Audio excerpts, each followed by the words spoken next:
శుభం వ్యాధసి గురుభ్యో నమః.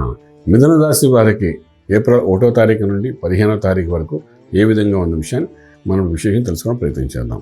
మిథున రాశిలో బృహస్పతి అనుగ్రహం సంపూర్ణంగా ఉంటుంది. తృతీయ స్థానంలో కేతు యొక్క ప్రభావం డైనమిక్ సెటప్స్ వేస్తే సక్సెస్ఫుల్ అయ్యే అవకాశాలు బాగా కనబడుతున్నాయి. భాగ్యస్థానంలో రాహు, కుజుడు ప్లస్ బుధుడు 3 గ్రహాలనే. అందులో రాష్ట్రాధిపతి భాగ్యస్థానంలో ఉన్నాడు, అదొక రకంగా ప్లస్ పాయింట్. అలాగే రాహు కూడా భాగ్యంలో ఉండడం ఒక రకంగా అడ్వాంటేజ్ ఉంటుంది ఇప్పుడు. కానీ కుజుడు అక్కడ కూడా భాగ్యం కూడా ఉన్నాడు. దీనివల్ల ఏంటంటే భాగ్యం కూడా బలహీనపడిపోతుంది, అంటే లక్ ఫేవరింగ్ కొంత న్యూట్రల్గా ఉంటుంది. అలాగే రాజ్యంలో రవిశనులకు వచ్చిన ఉద్యోగ స్థలంలో కొంతవరకు మానసిక ఒత్తిడి ఉంటుంది. లాభంలో చూస్తే శుక్రుడు, వ్యయాలు ఏ గ్రహాలు లేవు. ఈ కొత్త ఉద్యోగ ప్రయత్నాలను చేయాలనుకుంటే మాత్రం అది కూడా ఏంటంటే గురుడు యొక్క అనుగ్రహం ఉంది కాబట్టి అవకాశాలు వస్తాయి. 30 to 40% ఆఫ్ హైక్స్తో కనబడుతుంది. మీకు కొంచెం జాగ్రత్తగా ఆలోచించి ప్లాన్ వేయండి. ఎందుకంటే ఇక్కడ రాజ్యంలో ఉద్యోగంలో ఏదో ఇబ్బంది పడ్డాము, అందుకోసం కొత్త ఉద్యోగాలు కాకుండా మీకు సిస్టమే నచ్చలేనప్పుడు మారడానికి ప్రయత్నించండి. ఈ మధ్యకాలంలో ఉద్యోగ స్థానంలో ఏమైనా గొడవలు చిరాకులు అయితే మాత్రం అది తాత్కాలికంగా అనుకోండి. ఎందుకంటే రవిశనులు ఇద్దరు అక్కడ కూర్చున్నారు కాబట్టి, కొంత 10వ ఇంట్లో ఉన్నారు కాబట్టి ఉద్యోగరీత్యా కొన్ని ఇబ్బందులు ఉంటాయి. దాన్నే గట్టిగా పట్టుకుని ఉద్యోగం మారడానికి ప్రయత్నించకండి. ఉద్యోగం మామూలుగా అన్ని విధాలుగా టెక్నికల్గా స్ట్రాంగ్ ఉండి మీకు అనుకూలంగా ఉంటే మాత్రం మారండి, లేకపోతే మారవలసిన అవసరం లేదు. చిన్న చిన్న విషయాలకు మారకండి, ఎందుకంటే అది తాత్కాలికమైన సమస్య కాబట్టి వరి అవ్వకండి. అలాగే వ్యాపారస్తులు కూడా చేస్తున్న వ్యాపార స్థలంలో కానీ ఏమైనా ఇబ్బందులు ఉన్నాయి కదా అని చెప్పి కొత్త ప్లేస్లో కొత్త వ్యాపారం మొదలుపెడదాం అని చెప్పి కాన్సన్ట్రేట్ చేయకుండా అలా అనుకునే ప్రయత్నాలు కూడా చేయకండి. ఎందుకంటే స్థలం ఎక్కడ వ్యాపారం మొదలుపెట్టినా రాజ్యస్థానంలో రవిశను నిద్ర కూర్చున్నా కాబట్టి అక్కడ 4 రోజులు ఆ యుద్ధం ఉంటుంది. ఆ యుద్ధ సమయంలో ఏంటంటే తర్వాత కుజుడు కూడా ఫాలో అయిపోయి వస్తాడు, అప్పుడు యుద్ధం జరుగుతుంటుంది. ఆ యుద్ధం అంటే ఆ గ్రహ యుద్ధం జరుగుతున్నప్పుడు మనకు ఇబ్బంది కలుగుతుంది.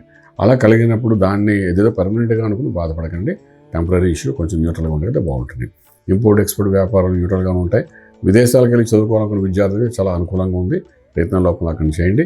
విదేశాలు చదువుకుంటున్న విద్యార్థులు కూడా చక్కటి ఉద్యోగాలు వచ్చే అవకాశం ఉంటుంది.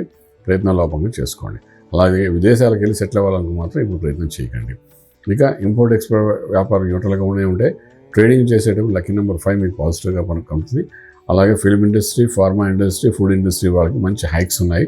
ఇన్వెస్ట్మెంట్ ప్లాన్స్ చేసుకుని ముందుకెళ్ళి ఫిల్మ్ ఇండస్ట్రీ వాళ్ళు కొత్త యాక్టర్స్ని పిలిపించుకోండి, వాళ్ళతో ఆరంభించండి. మంచి గ్రేడింగ్తో మంచి సక్సెస్ఫుల్గా ముందుకెళ్ళే అవకాశం ఉంటుంది. ఏది ఆరంభించినా ఈ 15 రోజుల్లో శ్రీకారం చెప్తున్నా అది చక్కటి ఫలితాలు ఇచ్చే అవకాశాలు బాగా అందుతున్నాయి. అలాగే శుభవార్తలు వింటారు, శుభైన కార్యక్రమంలో పాల్గొంటారు. అలాగే విశేషంగా గృహప్రవేశం, శంకుస్థాపన, భూమి పూజ కాకుండా విశేషంగా వివాహ వ్యవస్థ కోసం చేసే ప్రయత్నాలు కూడా సఫలీకృతం అవుతారు. ఇంకా ట్రేడింగ్ దగ్గరకు వచ్చినప్పుడు లక్కీ నెంబర్ 5 అని అనుకున్నాము. ఆ తర్వాత ట్రేడింగ్ చేసేటప్పుడు మైన్స్, స్టోన్స్ మీద కూడా ట్రై చేయండి, చక్కగా ఫలితాలు ఇస్తాయి. ఇదొక ఎత్తు. తర్వాత మంత్రము, శరణ్యం అనుకుంటూ మంత్రం దగ్గరకు వచ్చినప్పుడంటే ఇక్కడ గురుమంత్ర సాధన అంటే దక్షిణామూర్తి మహామంత్రాన్ని సాధన చేయడం ప్రయత్నించండి. కొంతవరకు మధ్య చిక్కులో ఉండి ఒక సమస్య పరిష్కారం అవుతూ ఆగిపోయినట్టు అనిపిస్తే అది పరిష్కార మార్గంలో తీసుకెళ్ళడానికి మేధా దక్షిణామూర్తి మీకు సఫలీకృతం చేస్తాడు కాబట్టి ఆ మంత్ర సాధన చేసుకుని ముందుకు వెళ్ళండి. రాజమార్గంలో రాజ్యం పొందగలుగుతారు. శుభం వ్యాధు. పూర్తి వివరాలకు సంప్రదించండి శ్రీ వేదమాత గాయత్రి జ్యోతిష్యాలయం, బ్రహ్మశ్రీ మంతా సూర్యనారాయణ శర్మ గారు, Srinilayam, first floor, 101, Sai Vaibhav layout, Chitrapuri colony పక్కన, కాజాగూడ, హైదరాబాద్ 500008. సంప్రదించవలసిన ఫోన్ నంబర్ 8855559147, 8855559148, 98499644.